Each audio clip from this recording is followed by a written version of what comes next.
Welcome back, guys, on my YouTube channel. We are here today for episode 3.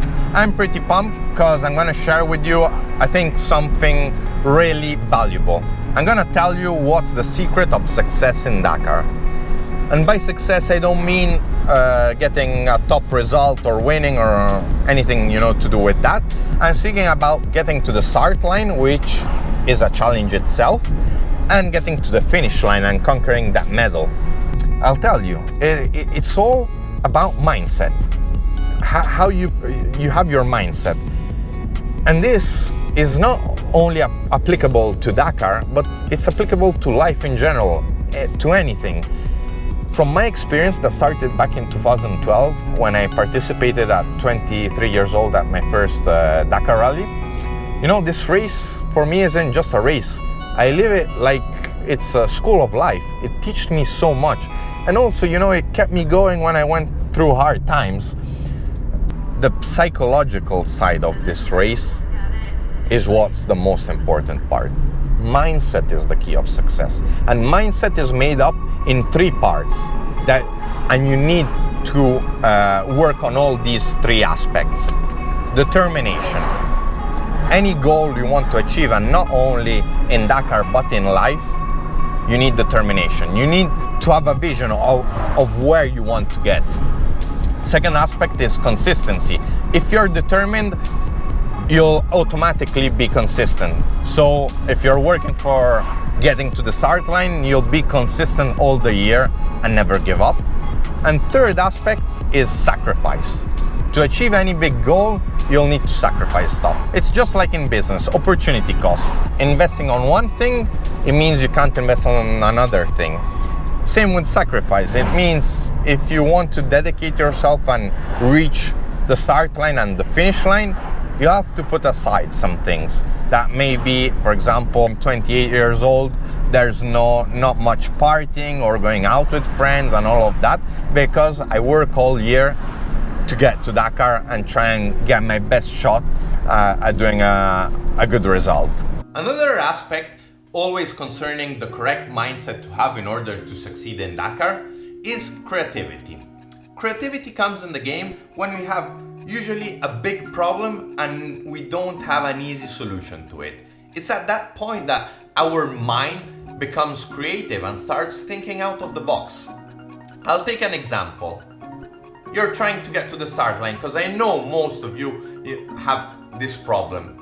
You're trying to find sponsors, no one will sponsor you, no company. You're asked all your family and friends to give you money, no one's giving you money. At that point, what are you going to do? Just give up on your dream? Come on, guys, there's always a solution to everything. For example, in 2012, I was trying to get to the start line for the first time. I had no money, no job, and had no house, nothing. I was even kicked out of my house from my girlfriend. It was at that point I thought about a crazy idea about using crowdfunding to get myself to the start line. Many people thought it was a stupid idea. Many people made fun of me, even on internet, on forums.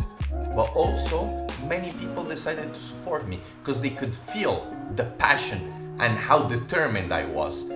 This crowdfunding consisted in people making a donation, and I, in exchange, would print their name in my race jacket and bring them with me to Dakar. And after the race, I would give away all the things I had used. It actually had a really big success, and it attracted the attention of the media a lot. And I was, amazed on how many people decided to support me from all over the world. Don't be scared, of having strange ideas, because it's those strange ideas that no one has thought about that will get you somewhere, that will solve your problem. Okay, then you get to Dakar, ready to start the race. You'll be, if you're your first Dakar, you'll be so tense and really worried because you don't know what to expect every day. You don't know how hard it will be, the stage. Well, you'll have to deal with a lot of things once the race starts, because you'll have to deal with stress management. You'll be extremely stressed due to the fact you don't know what's coming up every stage. You're gonna have problems, encounter, both physical problems with your bike, and it will just happen. It doesn't matter if you have a really big budget and you have a team of 20 people, or if you're on your own. Clearly, if you have people with you, it makes it a bit easier. But in the end, during the day, once you're there out in the desert doing like 1,000 kilometer stage, you're on your own and things will happen, and it will happen for everyone. So you have to really adapt to the environment and to the really harsh environment you're going through. Because, for example, you might start the stage with 45 degrees Celsius in the middle of the desert, extremely hot. And then after, in a short period of time, find yourself at 4,000 meters, lacking oxygen, maybe it's pouring rain, you're getting all wet. And this is extremely stressful psychologically, not only physically, because you have to always be ready for everything. You never know what's coming up. Another thing you'll have to deal with is sleep management. You won't get a lot of sleep. Put it in your head, you're like planning and you're like, yeah, I'm gonna go to sleep at 9, wake up at 3 or whatever. It won't happen because, things go wrong.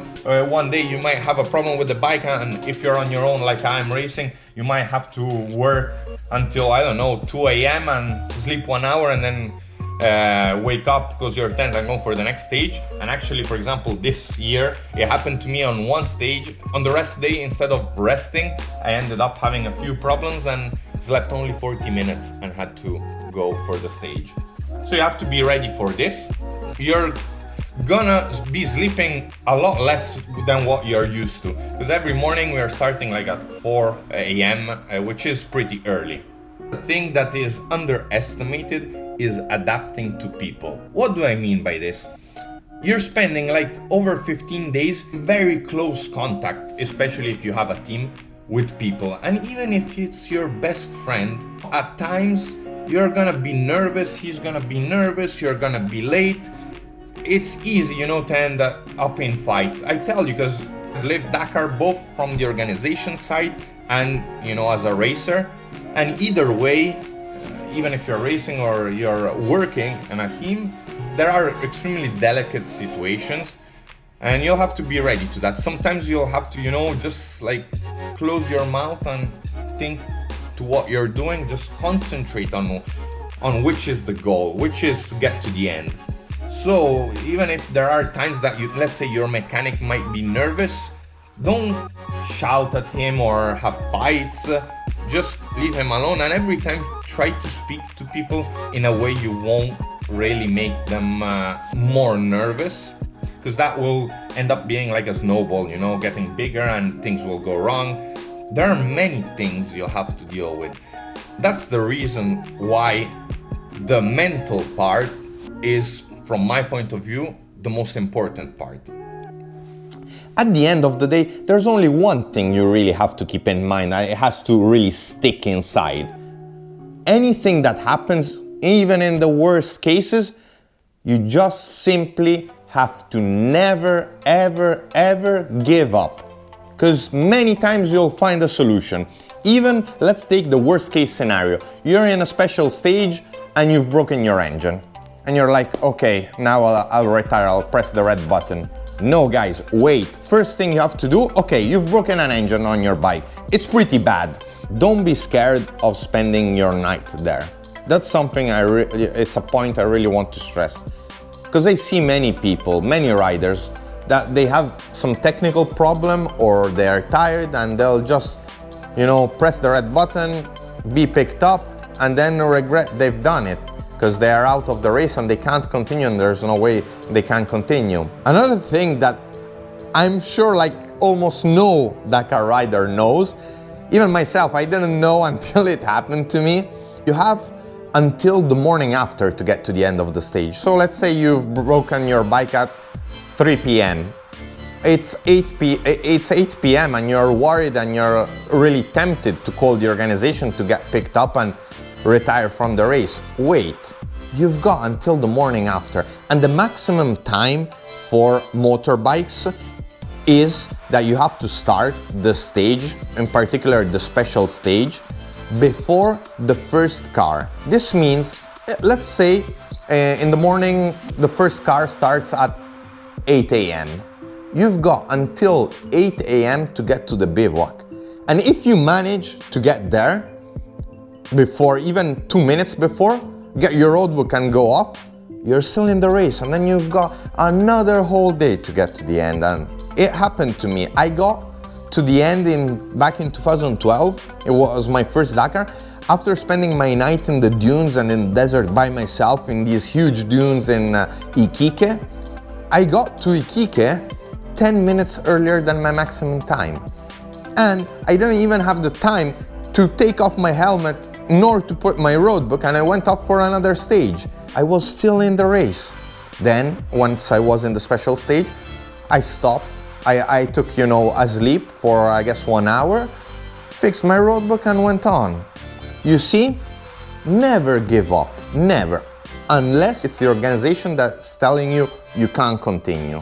I hope you enjoyed also this episode and that some things I said will be useful to you. If you want to connect, interact, or give me your opinion, write a comment below, or as you can see around here, connect with me through my social media pages. I'll be happy to reply and have a chat with you. See you in the next episode. And always remember, dream big, never give up.